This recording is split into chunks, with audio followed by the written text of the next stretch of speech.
What are you thinking? Hey, everybody. Hey, Cordelia. This is Cordelia, in case you didn't know. And the other two are inside. I can only manage one at a time when I'm outside. So, hope you guys are doing great. I just wanted to visit with you a little bit. Hope you're all doing well. Please do feel free to add a chat. Hey, Miss Margot, it's good to see you. Cordelia, what are you going to do? We're going to have a visit. So I have several things that I want to chat with you guys today about, not the least of which is just the garden I've been growing, and I will say things on the mountain it's challenging. I was really surprised. We had, a lot of people say you can't do much in the mountains until like Memorial Day weekend, which for us is the end of May, and I did put some tomatoes out in early May. And I have tomatoes on my tomato vines, but they are still very green. So I don't know if they're going to get bigger or not. And I had some peppers, and I had a pepper that got this long, and I think a chipmunk stole it from me. So that was not very fun. Elizabeth, good. Jeanette, Christy, Cindy, Pam, it's good to see all of you.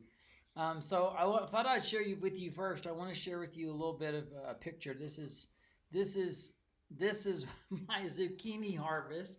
I posted this on Facebook this week, but goodness gracious, those zucchini are very strange. And somebody said they could have cross-pollinated with the squash, because I do have squash, and I do think that that's possible. Although my squash blossoms weren't out as early as my zucchini blossoms, so I don't know if the squash blossoms got cross-pollinated over with the zucchini or not, or if it was a water issue. Who's to say? And oh my gosh, I got a bunch of you guys from the UK today, so that's great. Divide, Colorado. Anyway, how do you guys, anybody on the mountains, if you've got any advice for me, I sure am open to having some advice about growing things up here.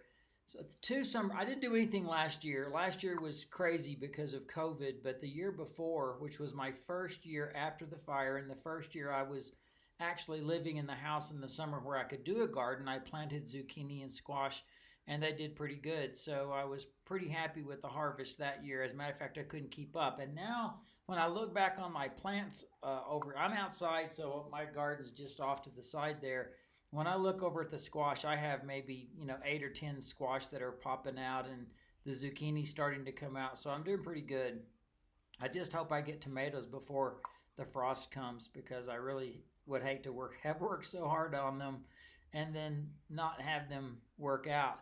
So many of you also, I know that, well, a lot of you on Facebook, some of you might be watching this on YouTube right now, but on Facebook, I've been showing pictures of my poppies, and I wanted to show you a picture of what this looks like. So right this moment, I'm setting up behind the flag up next to my front door, and I have my back kind of to the wall, but off to my right is the garden that you're looking at. So these are my poppies, and these are the California poppies. I literally just toss them. I don't plant them. I just come out with the seeds and toss them in the gravel, and then I have sort of this raised flower bed with stone rocks all the way around it, and I've got a couple. You can see the aspen trees they're babies. They're all babies because all this is relatively new, so we can watch it grow. But the poppies have been amazing, and you just toss them out there in the ground, and usually I take the water hose out and sprinkle some water on them, and try to let them germinate. But they germinate pretty much on their own, and they don't need a lot of maintenance, and they do really good up here. So they have been really happy for me. But what I wanted to share with you guys, and this is a little bit of a world premiere that you're about to get, and I also hope that I really hope that this video will play for you. But I will also tell you, it is in YouTube. I just posted it on YouTube today. It's live. It's public. So if you don't get to see this as beautifully as I'd like for you to on this live stream, I hope that you will take time to listen to it. So let me turn this off, and I want to go over here to a video. So, all right. So here's the setup for this video. I 2 days ago, maybe 3 days ago, 2 days ago, 3 days ago, 2 days ago. I don't know, 2 days ago or 3 days ago. I was out tending to the poppies, and I had a thought. It's like, my God, I got so much to do. I'm out here, deadheading these poppies, but I really have a lot to do today. And a thought came to me. I wonder if the poppies would be laughing at me if they knew how much I have on my plate, how much I have to do, whenever they're just out enjoying the sun and having a happy little life and doing their own thing without any worries. So it led me to write a poem. That poem led me to write some music for it and also to shoot some video. So I'm sharing with you a little world premiere. This is not very long. It's less than 2 minutes, but I hope that you'll enjoy this. This is a poem that I wrote, and it's called The Wisdom of Poppies. Hey everybody, today on the mountain, I did a thing. I wrote something. It goes like this. The Wisdom of Poppies. What concerns do the poppies have? Seemingly none. They dance on the breeze under a cool summer sun. The bees flit about, giving each one a kiss. It's a magical moment, one I don't want to miss. But I'm curious to know what these poppies would say if they knew all the things I must tend to today. Would they sigh and suggest I've too much on my plate, that I'm lost in a maze, or perhaps tempting fate? Would they urge me to stop and take note of their plight, that each day they shine, but they rest every night? Would they teach me to sway in the air to and fro, and that even in hard soil they've managed to grow? Would they help me to see that when one is alone, that the gift of companions will melt hearts of stone, and that friendships and kinships and family trees will help them to stand through a difficult breeze? The poppies are wise, and I think I must learn that much of my life is a waste of concern, that allowing my soul to be absolved and unstressed will bring the healing I need, and I think they know best.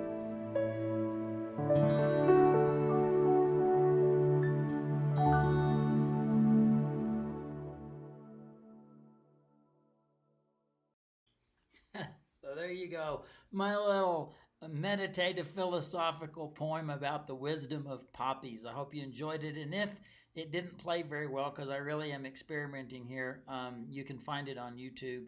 Go to my playlist called Today on the Mountain, and that's there for you. I had a question from Cindy about Sandra. No, who was it from? Sorry. It was from Irene, who asked if the poppies will come back each year. The California poppies, they do reseed themselves. I do know that people have said they had them and then they kind of disappeared. So I don't know if they can flourish for a long period of time, but I just buy a little packet of seeds to go with whatever Mother Nature is going to provide, and I will toss out some more seeds next year. I can also say, if you're interested in the poppies, I've learned that you really do need to deadhead them. They send up little spikes of seed pods, and you need to keep those kind of trimmed back. And when they get to be that prolific, you can spend an hour just out with some scissors taking off those seed heads. But in order to keep them growing, flourishing for such a long time, you need to do that. And also I did see the message about the tomatoes in the brown paper bag, and I know about that, and thank you very much. And I also learned that if you put a banana in the brown paper bag, because whatever those gases are that make them do their thing, the bananas really do provide a lot of gas for that. So if it gets too cold, September comes or something, and I don't have ripe tomatoes, I'll figure out what to do. But I'll keep you posted. I am at almost 9,000 feet, you guys. So that is really high elevation for anything to grow. And so anyway, that's my world in the garden today. I'm taking off on a trip next week. I've pretty much been a homebody since COVID. I've done a couple of things. I did do one gig up in the Chicago area, but for the most part, it's just been staying home and trying to do online classes. But the Quilt Show, some of you know thequiltshow.com. This is the website that I do with Alex Anderson. It is our where we do our television show. Believe it or not, we're in our 14th year. and that's unbelievable. And we enjoy it. So our new studio home, for those of you that may not have heard, we're in Dallas now. Now that's not where I live. That's not where Alex lives, but it is where we tape our shows.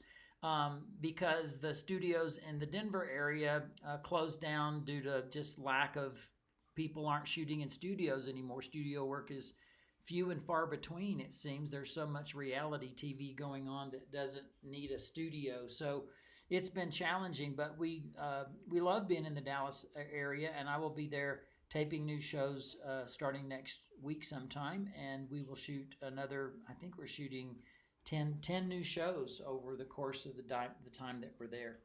This is Cordelia, everybody. Cordelia is my lover dog. Actually, they're all 3 lover dogs. And the other 2 are inside the house right now. Thank you. Are you having fun? You want to say hello to everybody? Say hello.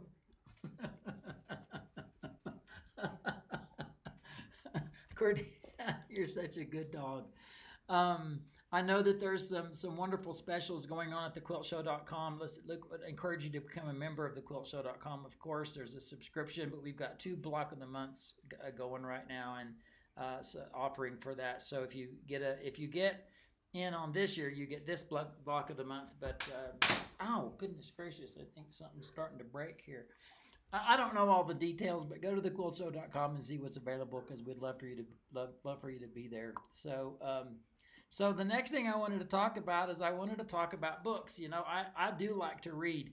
I don't get to read as much as I like because I have so much on my plate. But how many of you will do an audiobook while you're perhaps sewing or doing other chores? Because I can listen and do other things. It's hard to sit and read and do other things. And I do love to sit and read, but it just takes so much time. So when I'm on journeys, when I'm on trips, I mean, even my trip to La Vita from where I live is about a 40-minute drive.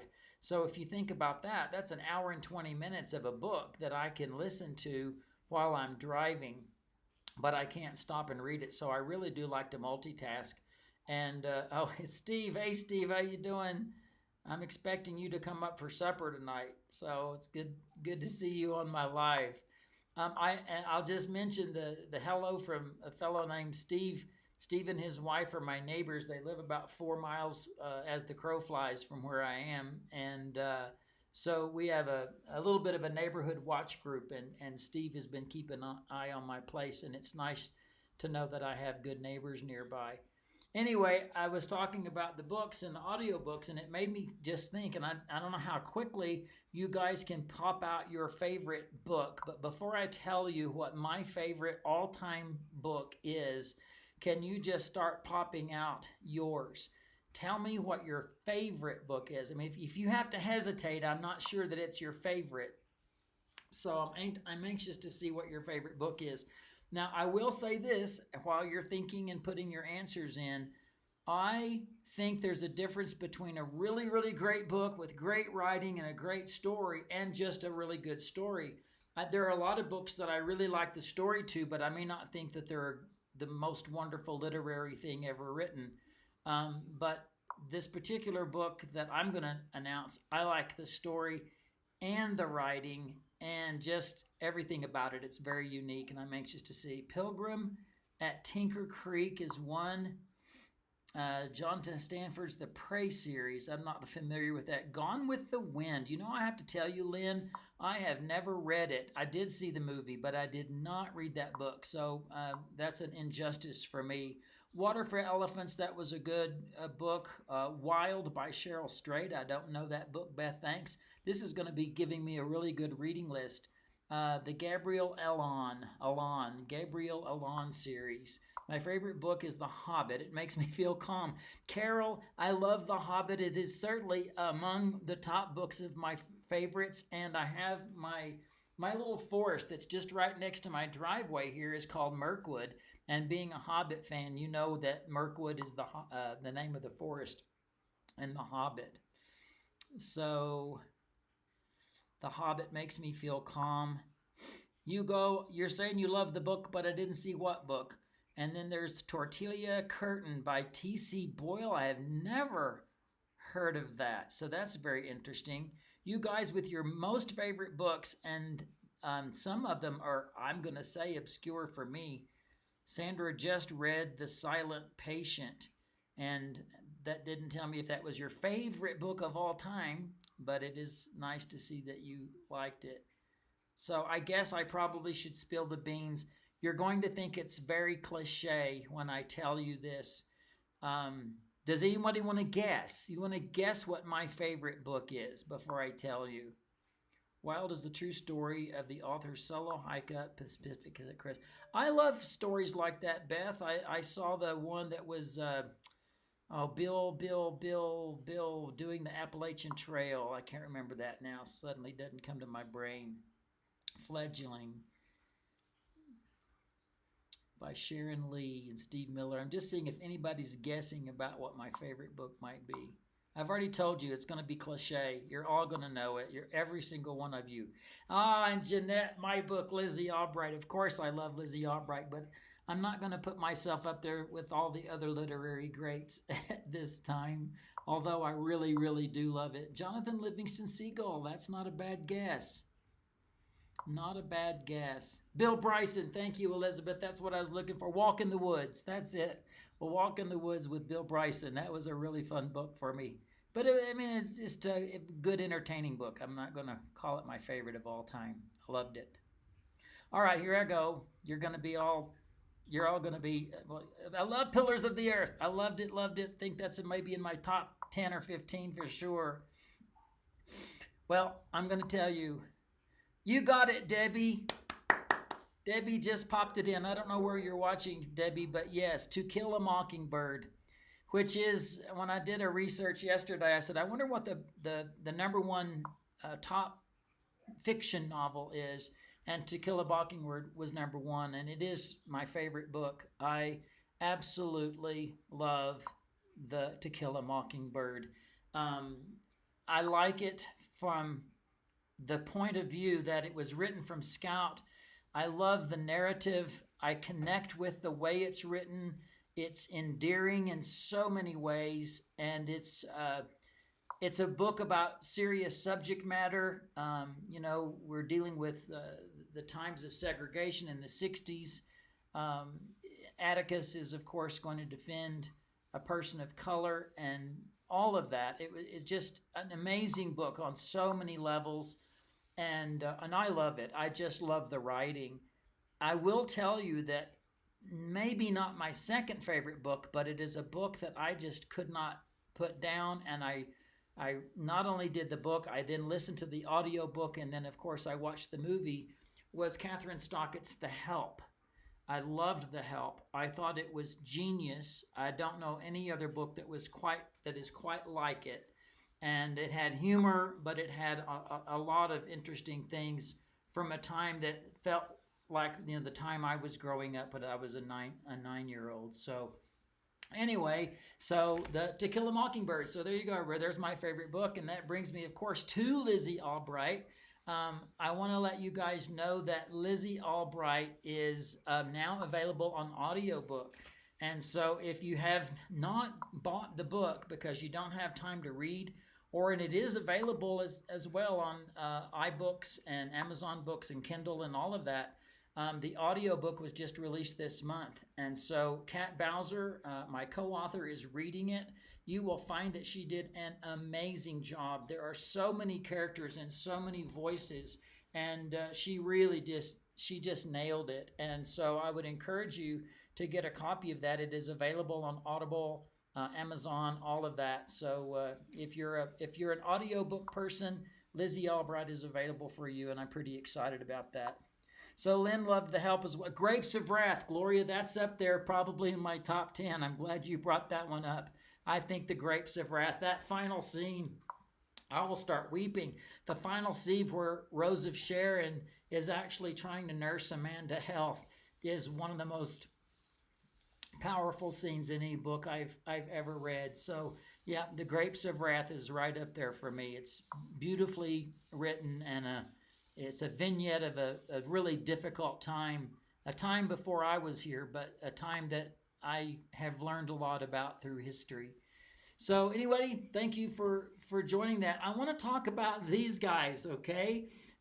These are my little happy houses that are out just literally. They're just a few feet away from me. I'm not going to take the camera over there, but I shown you this picture. These are not really bird houses. There's no holes for the birds to go in. They were created because the trees burned in the fire, and I've had to, instead of chopping the trees to the ground, I've cut them off and used them as little stumps to put these houses on. They're about the same height as I am, maybe a little bit taller. So, they're 6-7 feet into the air, and the vegetation that you see down below, of course, is like a little dress or a little skirt on them. But when my family or my friends come and we have time, we make these little houses. I've got a little chop saw, and we just chop the wood together and paint them and screw them together and put them right there on the tree stumps, and it keeps growing. I think with the happy houses, I probably have something in the neighborhood of 25 or 30, and then I have another little area that are bird houses. It's kind of a western village. But the reason I wanted to tell you about this is because in May I had a quilt retreat. It was the first one since the start of COVID, and my students got together and they decided that they were going to make a block each, and one of them was going to assemble the blocks into a quilt. And so they did, and I was presented this quilt just a couple, 3 weeks ago, and I've not really had an opportunity to share it with the world, so I wanted to share this with you. This little quilt, well, actually, let me just show it to you, because I've got it here, and then I'll show you a better. So here's the quilt. You ready? Oh, I hope you can see. I'm so excited about this. Isn't that wonderful? Yeah? So it's a quilt for happy houses, and I'm really excited about that. And so I'm going to show you the quilt up close and personal here. So here's what the quilt looks like. And everybody told me that I'm the ones that gave the challenge parameters. I told everybody that that every house has black on it, and that's because they can paint it any way they wanted, but they had to have a little bit of black or all of that. But anyway, I just think it turned out so much fun, and it was made by. I'm going to go through one block at a time so you can see this. Let's turn that off, and let's turn that off. This is Linda Reinard's block. So I'll just give you a little detail of that one. That's really wonderful. And this one is Linda Shea's block. And this one is by Kim Jokush. And this one is by Kate Kramer, who just broke her hand or wrist. Kate, I hope that you are on the mend. This just happened this week. I sure am sorry for that, and I hope you'll feel better soon. This is by Karen Watts. Karen is down in New Mexico. And this one is Carol Mollers. Carol is from Iowa, and she is the student who assembled the entire quilt and then quilted it. So that was really lovely. Thank you so much, Carol. This one is Peggy Allison's. This is on the back of the quilt because I think it didn't make it in time to get on the quilt top, but it is on the back. And look what they did, everybody. I have a wonderful label, all right? And the label lists everybody's name in a nice little sentiment. They didn't tell me the name of the quilt, so I've just named it Happy Houses because that's what I call those. Yeah, isn't that great? So I thought you guys might like to see that, the Happy Houses. And I want to thank all of those people who contributed to making that happen. One more picture. Let's go back just one time of the quilt. Here it is. You can look at it. I also think it's fun, the spool blocks nesting vertical then horizontal. Vertical, then horizontal, vertical, then horizontal made a really nice border. Good idea, Carol. I have a feeling that was your idea. So there you go, everybody. So I don't know if you know this, but I am doing a new class. It's called Finesse, Finish, and Photo. It does not start until September the 11th. But here's the reason why I'm actually doing this class. Over the years, I have asked for submissions for quilts to be submitted into contests that I've done, or I've been a juror on a panel where we have to choose the quilts for a show or so forth. I cannot tell you how many quilts could be so much better with just a little bit of work, and that the photograph makes a difference. I know that if you've ever entered a major show, you might have gotten a rejection letter that says your photo is not so great, so take care. I will tell you, they will rather say that in a form letter that your quilt needs a better photo than they're going to say, sorry, your quilt didn't cut the mustard, because that's just a hard pill to swallow. But I can tell you, the thing that disappoints me is when I see students or I see works in progress, and I see a really good quilt on its way, and somewhere the border either goes south, maybe it doesn't need a border, or it all gets done, and when it gets quilted, things get distorted. Libby Lehman, my dear friend Libby, she used to say, I just get so frustrated with quilts whenever the edges look like cooked bacon. You know what I mean? When they get all wiggly and wavy. A quilt is not meant to have wiggly and wavy, and it needs to be flat. So I'm going to try to help you with that. So that's part of the finesse. And then finishing, does it need a binding? Does it need a facing? What does it need? And how do we then finish that so that it's blocked, or so that it's flat, and so that it's really square and not skewed? And even if you go through all of those steps and you have a beautiful quilt, if you don't take a good photo, that's a problem.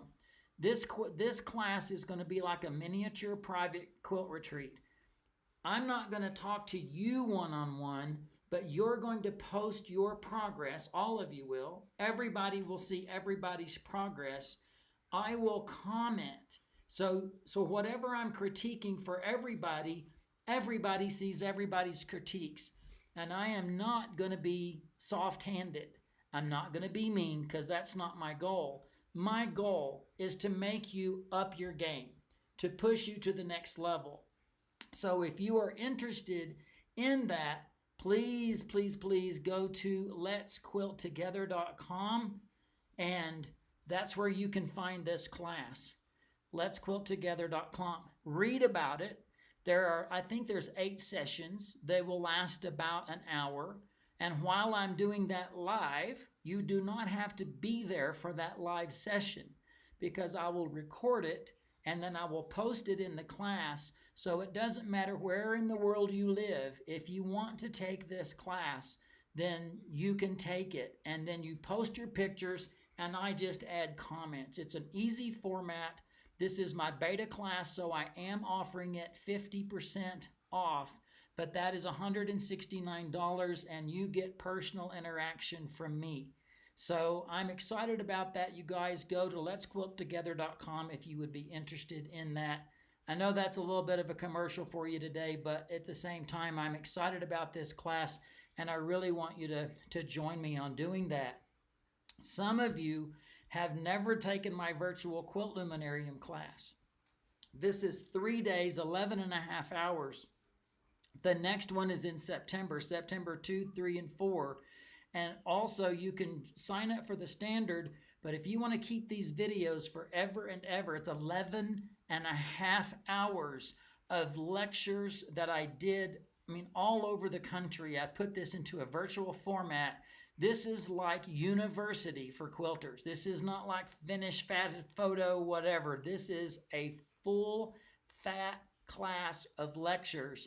And if you do the VIP, you get to keep these forever. Again, that's going to be at letsquilttogether.com. Go to letsquilttogether.com and you can read about it. so that you can know if you want to sign up or not. Again, anytime I do a live portion, because I will do some live Q&A with Quilt Luminarium, I record it and then I post it so you don't have to show up for the live if it's inconvenient for you guys.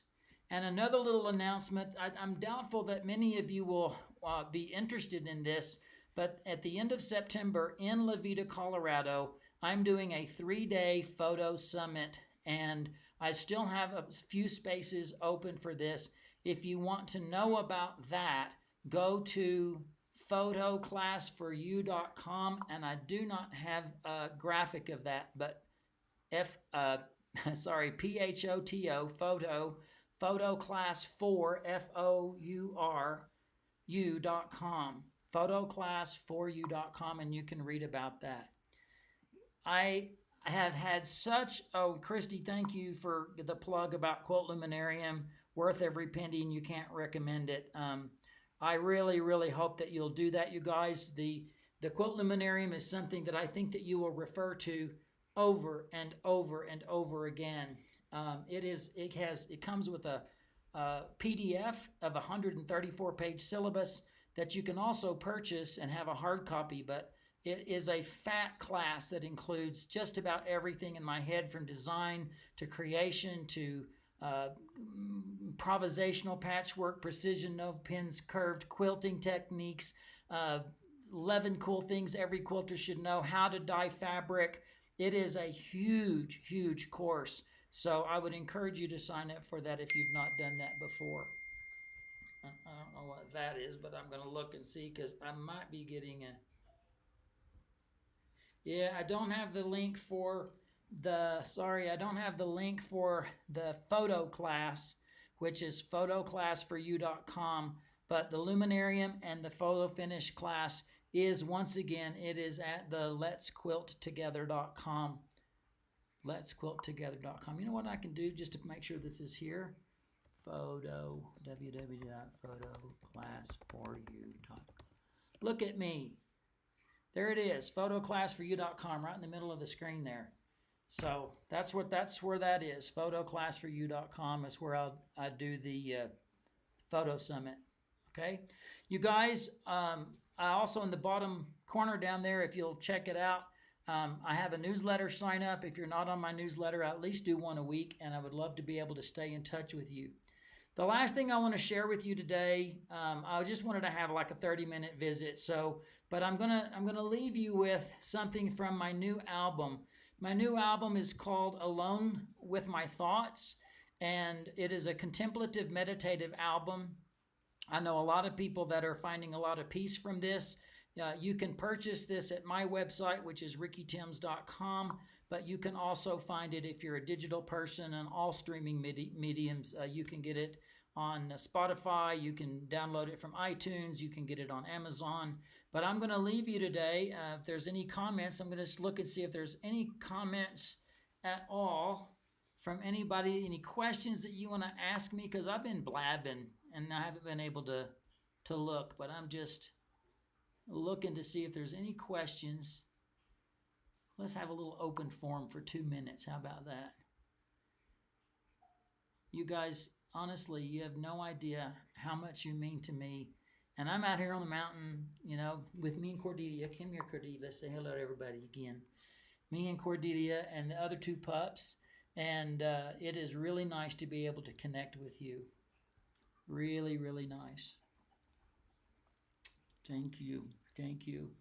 Thank you for the compliments on the new albums. That means a lot. And if you haven't listened in a few days, while you're going about your business the rest of the day, put it on, and I hope it'll bring you some peace. All right, you guys, I'm going to turn this off, and I'm going to say goodbye, but I'm going to leave you with this piece. It's called Milestone. It's a little video that goes with it.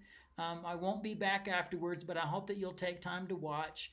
Milestone used to be called The Beat Goes On because I wrote it and composed it and produced it on the 20th birthday of my quadruple heart bypass surgery.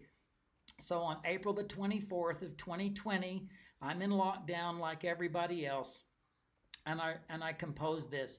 But I ended up calling it Milestone because we all have these important markers in our life, And so I renamed it to Milestone, and I hope that you'll enjoy this and say God bless you to all, and thank you so much for spending a few minutes with me today here on the mountain.